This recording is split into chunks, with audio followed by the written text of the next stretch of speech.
আসসালামু আলাইকুম ভিউয়ার্স, আশা করি আপনারা সবাই ভালো আছেন। ঈদে আমরা নানা রকম ডেজার্ট আইটেম তো তৈরি করেই থাকি, সেরকমই একটি নতুন ধরনের ডেজার্ট আজকে আপনাদের সাথে শেয়ার করব, যেটি হবে কেক দিয়ে তৈরি মালাই কেক রেসিপি। তাহলে চলুন দেখতে থাকি কিভাবে আমি এই মালাই কেকটি বানিয়ে নিচ্ছি। এই কেকটি বানাতে আমি প্রথমে নিয়ে নিয়েছি 3টি ডিম, অবশ্যই সেটি রুম টেম্পারেচারে হবে, এবং হাফ কাপ পরিমাণ দুধ। আর নিয়ে নিব এখানে আমি 1 কাপ পরিমাণ ময়দা। অবশ্যই শুকনো উপকরণগুলোকে একটু ভালোভাবে চেলে নিতে হবে, এতে করে কেকের শুকনো উপকরণগুলো দলা বেঁধে যাবে না। এখানে আরও দিয়ে নিব 1 টেবিল চামচ পরিমাণ বেকিং পাউডার, দিয়ে নিব সামান্য একটু লবণ। এবার সবগুলো শুকনো মিশ্রণকে ভালোভাবে একটু নেড়ে মিশিয়ে নিতে হবে। আরেকটি বাটিতে আমি 3টা ডিম ভেঙে নিচ্ছি এবং কুসুমগুলোকে আলাদা করে রাখবো।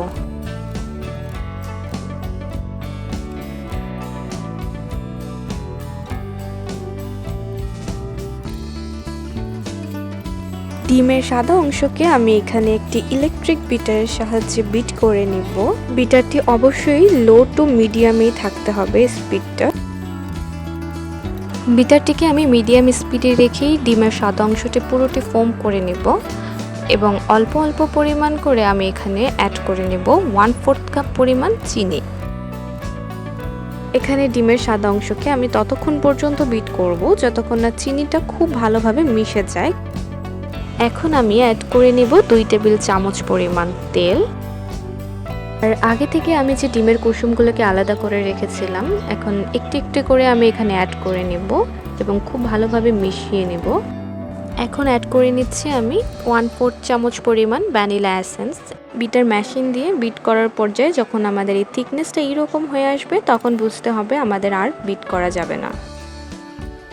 এখন আমি ডিমের ফোমে আগে থেকে যে চেলে রেখেছিলাম শুকনো উপকরণগুলো, সেগুলো মিশিয়ে নেব। তবে অল্প অল্প করে আমি বারে বারে মেশাবো এখানে, কারণ আমরা যদি একেবারে মিশিয়ে নেই বা খুব জোরে বা হঠাৎ মেশাই, তাহলে ডিমের ফোমের এয়ার বাবলগুলো ভেঙে কেকটি শক্ত হয়ে যাবে। আমি রুম টেম্পারেচারে রাখা 2 টেবিল চামচ দুধ অ্যাড করব, এতে কেকের স্বাদটি খুব বেড়ে যায়। কেকের ব্যাটারটা তৈরি হয়ে গেলে আমি একটি কেক প্যানে বেকিং পেপার বিছিয়ে অয়েল ব্রাশ করে নেব।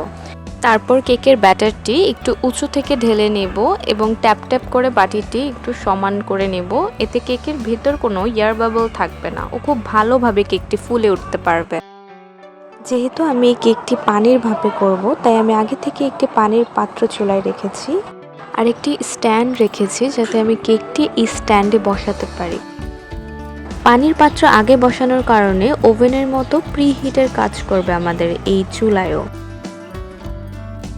25 থেকে 30 মিনিট পর আমাদের এই কেকটি একদম রেডি হয়ে যাবে, এবং তা পরীক্ষা করার জন্য একটা টুথপিক নিয়ে আমরা সেটিকে চেক করে দেখব ভেতরে কোনো কাঁচা রয়েছে কিনা।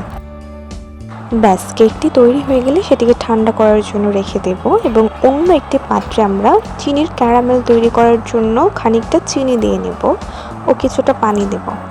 আমার এই ক্যারামেলটি হয়ে আসলে আমি সেই ক্যারামেলের ওপরেই 1 কেজি পরিমাণ দুধ নিয়ে নিয়েছি। দুধটিকে খুব ভালো করে আগে জাল দিয়ে নিতে হবে। এখানে আমি দিচ্ছি দারচিনি আর এলাচ। দারচিনিটা একটু টুকরো করে দিয়েছি, এতে আমাদের মালাইয়ের খুব একটা দারুণ স্মেল আসবে। মালাইটিকে ঘন করার জন্য আমি এখানে দিয়ে নেব 4 টেবিল চামচ পরিমাণ গুঁড়ো দুধ।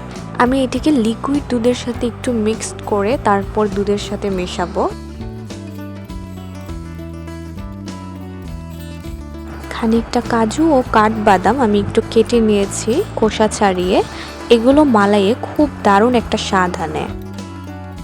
দুধটিকে মালাইয়ে পরিণত করতে হলে আমাদের দুধটিকে চুলার লো টু মিডিয়ামে অনেকক্ষণ জাল করে নিতে হবে, এবং চুলার নিচে যাতে লেগে না যায় সেজন্য কিছুক্ষণ পরপরই নেড়ে চেড়ে নিতে হবে। এই তো এখানে মালাই একদম তৈরি হয়ে গিয়েছে, রং পরিবর্তন হয়ে গিয়েছে ও একটু ঘনও হয়ে এসেছে। এরকমটি হয়ে আসলে আমি মালাইটি নামিয়ে ঠান্ডা করে নেব। এখন আমি কেকটিকে ডিমোল্ড করব।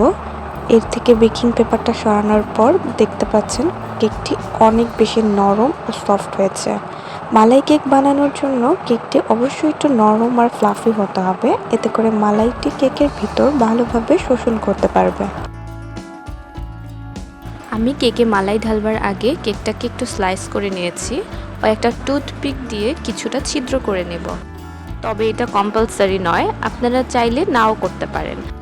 এখন আমি মালাইটা কেকের উপর থেকে অল্প অল্প করে ঢেলে নেব।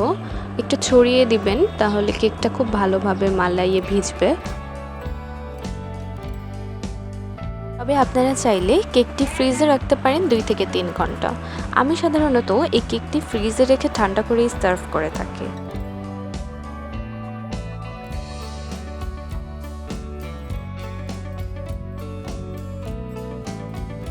আমার এই রেসিপিটি যদি আপনাদের ভালো লেগে থাকে, তাহলে আপনারা অবশ্যই আপনাদের জন্মদিনে কিংবা ঈদে এই রেসিপিটি একবার ট্রাই করে দেখবেন।